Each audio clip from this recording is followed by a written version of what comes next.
Quando você aprende uma língua, basicamente você está aprendendo dois tipos de estruturas, né? As palavras da língua e as frases, né? A estrutura gramatical da língua. No caso da Libras, as palavras são chamadas de sinais. Então, o sinal de casa, por exemplo, o sinal de ir em algum lugar, o sinal de andar, né? Caminhar, o sinal de animal, por exemplo, e assim por diante. Então, isso aí são sinais.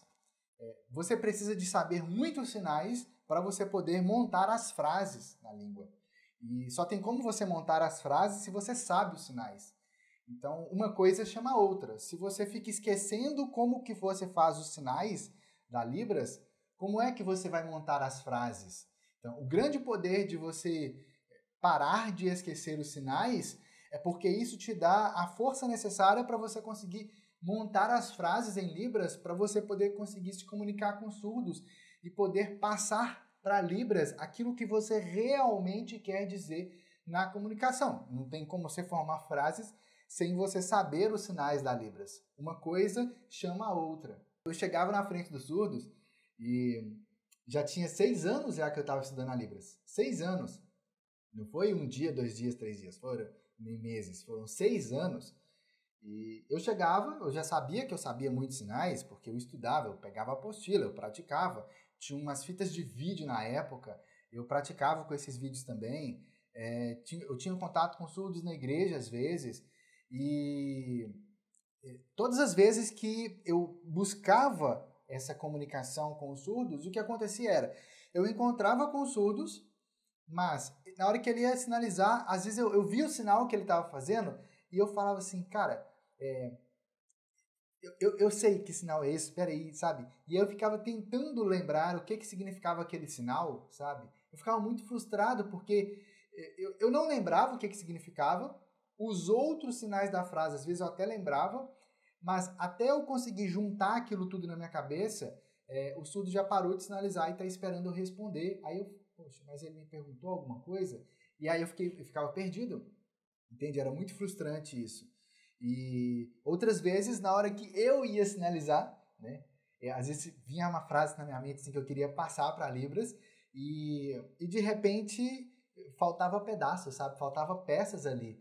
E ficava parecendo que é quebra-cabeça que tá faltando peças, sabe? Que você procura e tal, e você acaba desistindo de montar o quebra-cabeça. Mas eu sempre tive para mim que se eu desistisse da Libras, eu tava desistindo dos surdos. Entende? Então, eu não quero desistir dos surdos.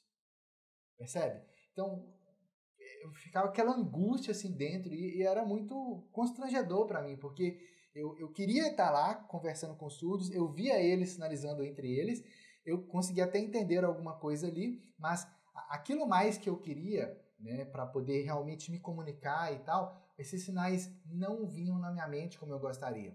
Mas eu sabia que eu tinha aprendido. Poxa, se eu aprendi e o sinal não está vindo na minha mente, o que está acontecendo é, eu esqueci esses sinais, entende? E isso é muito frustrante. E teve uma época que eu achava que isso acontecia só comigo. Né? É engraçado isso. Mas teve um dia que no cursinho de Libras, uma colega veio, ia ter uma prova nesse dia, e aí uma colega veio, e ela veio com um caderno cheio de anotações. E era um calhamaço no caderno. E ela veio para mim e perguntou assim, Madison, eu fiz a anotação do sinal aqui, mas eu não estou lembrando como é que é esse sinal, como é que faz esse sinal e que sinal que é esse.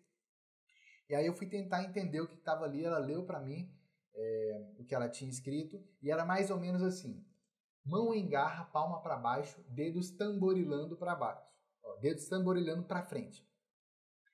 E a gente custou entender o que é que ela queria dizer, mas o que mais me chamou a atenção com o que ela tinha escrito ali ela era uma pessoa muito mais experiente na vida, era uma senhora já, ela trabalhava num órgão público, justamente numa área relacionada a fazer anotações de audiências. Então, ela tinha muita experiência em fazer anotações, mas ela fez uma anotação ali da Libras que ela não conseguia lembrar o sinal que ela mesma tinha feito a anotação, sabe? E aí, estava quase na hora do professor chegar na sala e já ia começar a prova, e aí foi que a gente percebeu que aquele sinal ali, o que ela queria dizer é esse sinal aqui, o sinal de aranha. Né? E ela tentou descrever ali de uma forma que parecia que estava muito óbvio na hora que ela descreveu esse sinal ali, mas não estava. E aí esse dia eu fiquei muito preocupado, porque eu não tinha tanta experiência assim na hora de fazer as anotações. Foi a primeira vez que eu vi a palavra tamborilando na minha vida, que é essa ideia de um movimento parecido com um tambor, né? Esse movimento que é feito aqui. E eu falei assim, poxa, se ela que já tem muito mais experiência de vida, ela que já tem muito mais palavras, vocabulário do português para poder anotar as coisas, ela não está conseguindo fazer as anotações, ou ela faz a anotação, mas não entende, quem que sou eu, mero mortal? Tipo, como é que eu vou fazer então para poder não esquecer os sinais da Libras, já que o único jeito que eu conhecia era justamente fazer as anotações igual ela fazia muito mais anotações do que eu, ela era muito mais detalhista do que eu, e como que eu vou ficar nessa comunicação com surdos então?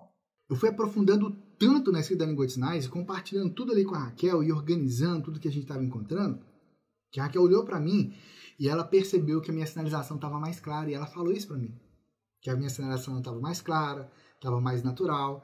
Eu estava deixando de usar o português sinalizado, que assim, já tinha parado um tempo, mas de vez em quando ele voltava igual uma erva daninha, sabe? E eu estava me libertando por completo do português sinalizado. Minha sinalização estava ficando muito mais clara. E aí, quando a Raquel comentou isso, eu lembro, gente, a gente estava na cozinha de casa, perto da geladeira, conversando assim. E aí eu percebi, fui observando a sinalização da Raquel nos dias seguintes, e eu percebi, a sinalização dela estava mais clara também. Olha que interessante. Nessa época, nesse dia aí, eu falei com a Raquel assim, olha, eu não sei como que... A Raquel é minha esposa, ela é surda, para quem não sabe. Eu não sei, mas é a escrita da língua de sinais que está fazendo isso. Naquela época a gente não sabia o porquê que esse fenômeno aconteceu. Hoje a gente sabe, eu vou falar mais à frente em outras lives. Mas percebemos que seríamos egoístas se ficássemos com todo esse conhecimento para nós. Refletimos muito sobre como extrair dessa experiência um método passo a passo que pudesse ajudar outras pessoas. Foi então que surgiu a ideia do livro Escrita de Sinais e Mistérios e de todas as ações já realizadas por nós desde então. Por causa disso, a gente sentiu esse desejo de escrever o livro Escrita de Sinais e Mistérios para levar esse conhecimento para mais pessoas. Que foi lançado em várias cidades e estados. A própria norte-americana Very Sutton, criadora dessa escrita, fez o prefácio de uma das edições. Por anos, ministramos muitas palestras, oficinas, cursos, fizemos muitas viagens. Nós coordenamos e apresentamos 9 palestras numa das edições do Signwriting Symposium, junto com alunos e parceiros nossos. Um evento a nível internacional que reuniu pesquisadores e pessoas ouvintes e surdas que usam as línguas de sinais em todo o mundo. Ao todo, foram mais de 12 países participantes e nós estávamos lá, representando o nosso Brasil e o resultado de nossas pesquisas. Nosso livro acabou se tornando por referência por professores, escolas de estudos, faculdades, universidades de todo o Brasil, pós-graduações e até mesmo em concursos públicos. Inclusive, o nosso nome foi literalmente questão de concurso, a alternativa correta. Qualquer pessoa, independente da idade, é capaz de aprender a ler e escrever a Libras também. E qualquer pessoa é capaz de aprender e se aprofundar ainda mais na Libras também, se desenvolver ainda mais. E o livro Escrita de Sinais e Mistérios, ele tem justamente esse objetivo, de te ajudar a se aprofundar ainda mais na Libras, se aprofundar ainda mais na sinalização prática na Libras. No livro você aprende como ler e como escrever a Libras através de um sistema de escrita internacional chamado Signwriting, que no Brasil a gente chama de escrita de sinais. Através desse método, você vai ser capaz de escrever qualquer sinal que você estiver aprendendo da Libras, ou de pesquisas que você estiver realizando, ou na preparação de uma interpretação que você está preparando, você vai buscar novos sinais, você vai preparar a interpretação, e também daquilo que você está buscando para você aprender e se aprofundar ainda mais na Libras, tanto aprendendo novos sinais, quanto registrando ali, fazendo essas anotações no dia a dia desses sinais, ou mesmo de frases da Libras. Sim, a escrita de sinais pode te ajudar a se desenvolver ainda mais na Libras nos mais diversos aspectos. Independente do nível que você está, que você tem agora na Libras, você, com a escrita da língua de sinais, você pode aprender, se desenvolver e avançar ainda mais na Libras. Mas olha que interessante isso, porque aqui no livro, quando chega nessa parte prática, né, que você começa a ver os sinais escritos aqui, você vai vendo as fotos, né? Aqui, por exemplo, nesse sinal aqui, olha. Você vê a foto, isso aqui, para quem não sabe, sou eu, tá? Mas numa versão com cabelo curtinho. Você vê a foto e vê o sinal escrito, percebe? E aqui você percebe a lógica, olha, o círculo representa a cabeça, essa mão aqui, a metade preta, representa a costa da mão aqui, as costas da mão, a parte branca representa a palma, que é justamente o que a Raquel já tinha explicado aqui, ó, algumas páginas antes. Aqui, ó, nesse trechinho aqui, ó. Vou ter aqui 3 páginas. Aqui, ó. É o que ela explicou aqui, ó. A mão, quando é feita de lado. Ah, mas no sinal que você mostrou agora, Marcos, a mão estava inclinada. Sim, a mão estava inclinada. Por que a mão aqui está inclinada? Porque na sinalização também está inclinada. Óbvio. Mas é óbvio, na hora que você pare e olha assim e leia, observa o detalhe. É só observar. E assim, aqui na frente do livro tem umas histórias muito legais, que são histórias com personagens surdos. E tem personagens ouvintes na história também. E é muito legal essas histórias. Mais à frente eu vou ler aqui com vocês. É muito legal. Uma história que começa num capítulo e vai continuando nos capítulos seguintes e tal. E, mesmo que você não saiba nada de Libras, você vai conseguir ler essas histórias e vai conseguir, inclusive, sinalizar elas. Por quê? Porque os sinais que nós usamos para escrever essas histórias são sinais que foram ensinados como exemplo aqui ao longo do livro. Um ou outro não tem, e aí mais à frente tem glossário, mostrando o que é cada sinal, o significado deles, tá vendo? Então, aqui no livro, ao todo, são 875 sinais escritos. Olha que interessante, hein? Uma forma ótima de você se aprofundar ainda mais na Libras. Ao estudar esse livro, você será capaz de escrever a Libras sem depender do português. Nele você vai descobrir como ter uma visão ampla de sinais, frases e textos em Libras, e ao mesmo tempo específica, analisando as partes dos sinais, de forma simples e rápida, com base na linguística da Libras. Verá também como escrever novos sinais aprendidos e fazer suas próprias anotações em Libras.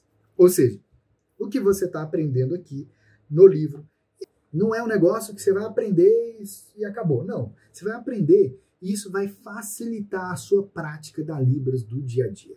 Independente do uso que você faz, se trabalha com a Libras, se você usa a Libras para ajudar o surdo, independente do nível, do uso que você faz, você vai se aprofundar ainda mais na Libras por meio do livro Escrita de Sinais Sem Mistérios.